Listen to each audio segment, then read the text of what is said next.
এই যদি খোপা বাঁধি ওই আমি চোখে লাগাই কাজ যদি ঘুরু না যাই এগো কত ছেলে পাগল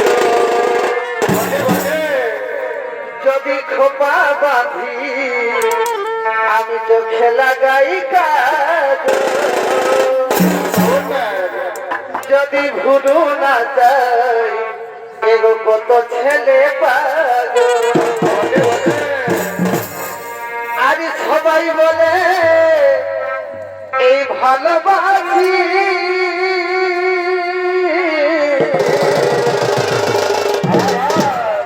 আমি কলিকাতা এই সেরা রূপসী আমি কলিকাতার সেরা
দেখা যায় বৈষ্ণবী কবির দিকে আসছে আমি এই কবির মাঝারে একটি মায়াবলী নির্মাণ করে বসে থাকবো আর আমার মনের আশা আমি পূর্ণ করিব আমার মনের আশা আমি পূর্ণ করিব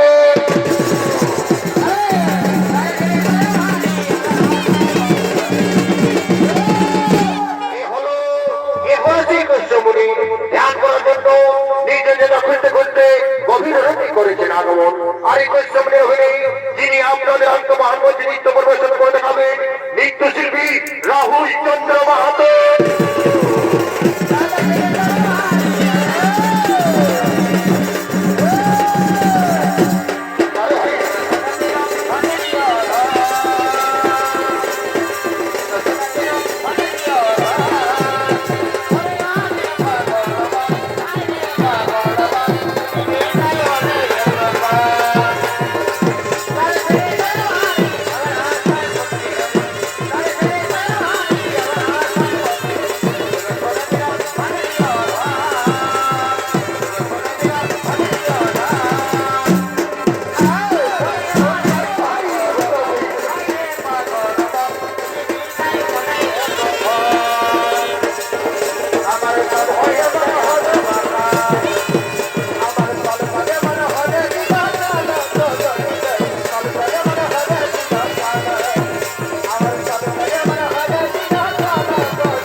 শোনা যাচ্ছে, মনে হয় গঙ্গার শব্দ শোনা যাচ্ছে। যাই একটু এগিয়ে গিয়ে দেখি, যাই একটু এগিয়ে যাই, একটু এগিয়ে যাই, একটু এগিয়ে গিয়ে দেখি, একটু এগিয়ে যাই। কে তুমি দেবী? কিসের জন্য এই গভীর মাঝারে তুমি ওম মহামন্ত্র নাম জপ করছো? প্রণাম তুমি জন্য বলব আউসমান হব কল্যাণ হোক দেবী। বল দেবী তুমি কিসের জন্য এই গভীর মাঝারে তুমি ওম মহামন্ত্র নাম জপ করছো? আপনি এসেছেন আমার আশ্রমে, এতে আমি ধন্য। হ্যাঁ দেবী, আপনার আশ্রমের সৌন্দর্যতা ও শান্তি দেখে আমি মুক্ত হয়ে গেছি দেবী, আমিও মুক্ত হয়ে গেছি। আপনি আমার এই ক্ষুদ্র গতিটি নিজের মনে করে আপনি ধ্যান করতে পারেন। আসুন মণিবর, আসন গ্রহণ করুন। আসুন মণিবর, আসন গ্রহণ করুন। আসুন মণিবর, আসন গ্রহণ করুন।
আমি তোমার সেবায় সন্তুষ্ট হয়ে আমি তোমাকে একটি বর দিতে চাই, তোমার মনোমতো বর যে নাও।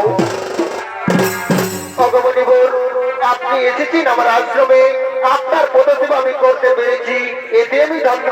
আর আপনার কাছে কিছু আমার চাওয়ার নেই। না অসম্ভব দেবী, এ কি বলছো তুমি? তুমি আমার সেবা যত্ন করে চলেছো, আর আমি তোমার সেবায় সন্তুষ্ট হয়েছি যেহেতু, সেই হেতু আমার কাছ থেকে তোমাকে একটি বর নিতেই হবে, তোমার মনোমতো বর যে নাও। হ্যাঁ মণিবর, হ্যাঁ মণিবর, আপনি যদি আমার সেবায় সন্তুষ্ট হয়ে থাকবেন মণিবর, তাহলে আমার এই বর দিন আমি যেন তোমায় প্রতিরূপে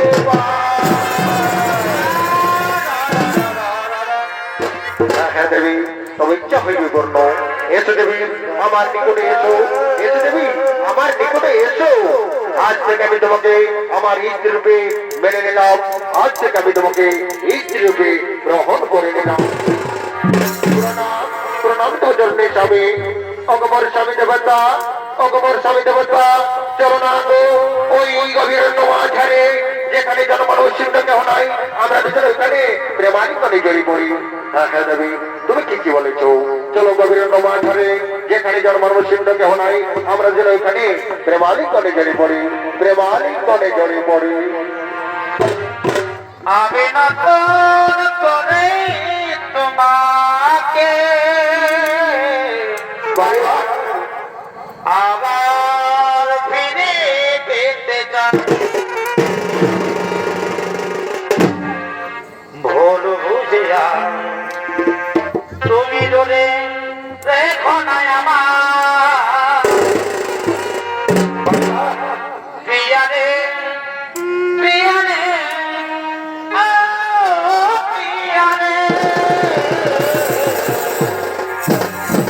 ভগবান স্বামী দেবতা, ভগবান স্বামী দেবতা, তুমি আমাকে কি কথা দাও না স্বামী। আমাদের এই বেমানিগণের ফলে যে সন্তান জন্মে সেই সন্তান যেন অতি শীঘ্রই কাল রূপে জন্মে। হ্যাঁ হ্যাঁ দেবী, তবে ইচ্ছা হইবে কর্ণ, তাই হবে দেবী, তাই হবে।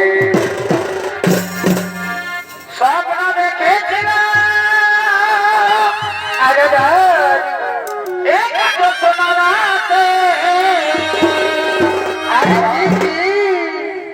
থাকবো সারা জীবন তুমি পাশে থাকলে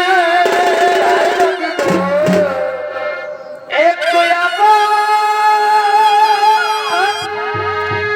করবে আমার আর কি কি আমার অধীন অন্তরে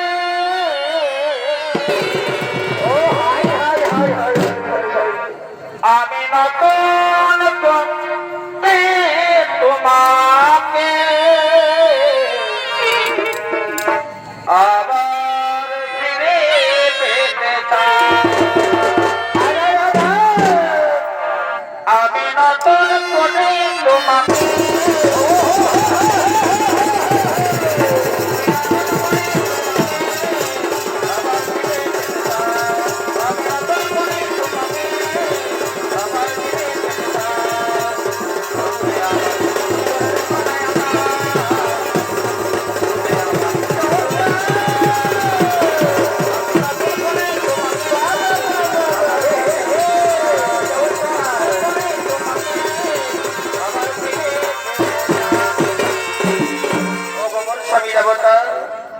ভগবান স্বামী দেবতা, আমি তোমার প্রেমী পাগল হয়ে আমি তোমায় ভালোবেসে ফেলেছি। আমি আর ধৈর্য ধরতে পারছি না প্রিয়, আমি যে আর ধৈর্য ধরতে পারছি না। তাই বলি আরে মনের খাতায় প্রথম পাতায় আরে কি গো লিখে রেখেছি তোমার নাম। তাই নাকি গো? লিখে রেখেছি তোমার তবে না কেনা দিলে না তুমি কি গো এই ভালোবাসারি না লিখে রেখেছি তোমার নাম লিখে রেখেছি তোমার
জন্ম পরিত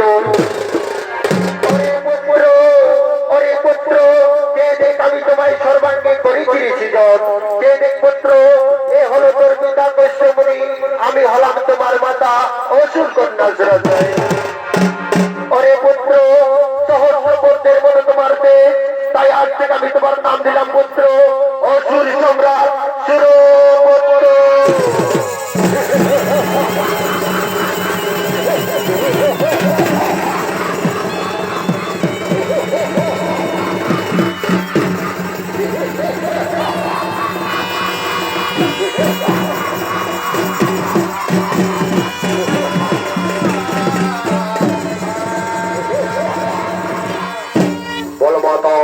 কিবাই কাটাবো তাহা আমি সঙ্গে সঙ্গে করিব পূর্ণ।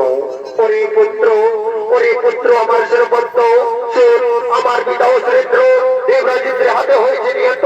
আমি সেই দিন প্রতিজ্ঞা করেছি পুত্র আমি পিতৃ হত্যার প্রতিশোধ নেব। চারি পুত্র আর কালক্রম না করে অতি শীঘ্র বিবাহ বলেছিলেন ইন্দ্রের রাজসভা।